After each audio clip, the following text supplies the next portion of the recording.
আজকে আমি যাচ্ছি আপনাদের দেখাতে একটা অদ্ভুত গাছ। ওই যে দেখতে পাচ্ছেন দূর থেকে একটা বড় ছাতার মতো, এটি হচ্ছে একটা বিশাল আম গাছ। এই গাছটি অবস্থিত বগুড়া জেলার দুপচাঁচি থানার কোয়েল গ্রামের পাশে। আমি শুনেছি গাছটিতে নাকি জিনপরীরা বসবাস করে। এই গাছটি গ্রাম থেকে কিছুটা দূরে এবং নির্জন হওয়ায় কিছু অসাধু লোক রাতের বেলা এখানে অবস্থান করে।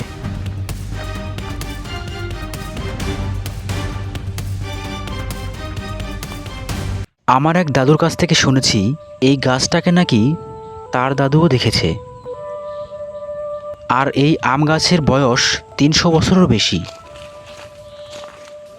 এখানে রাতের বেলা ভূত প্রেতের ও অসাধু লোকের আড্ডা হলেও দিনের বেলা খেতে কাজ করা মানুষেরা এখানে বসে বিশ্রাম নেয়।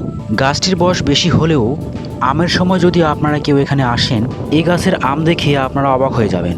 গাছ ভর্তি আম ধরে থাকে, যা দেখে যে কোনো কেউ মুগ্ধ হবে। তো বন্ধুরা, এই সেই ভুতুড়ে রহস্যময় গাছ, যার বয়স আনুমানিক ৩০০ বছরের বেশি। তো আপনাদের নিয়ে এসছি এখানে। এখানে হয়তো ভূত প্রেত অথবা জিনপুরিও আছে।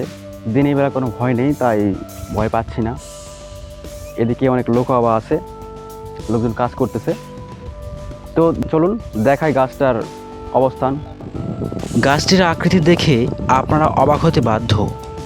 চারদিকে ডালপালাগুলো ছড়িয়ে ছাতার মতো আকৃতি ধারণ করেছে।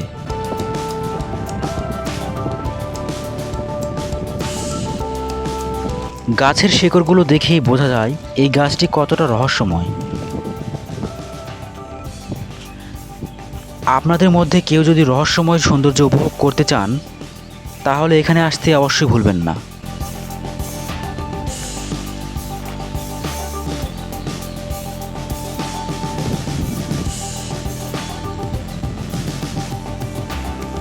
আজকের মতো বিদায় নিচ্ছি এখানে। সবাইকে ধন্যবাদ।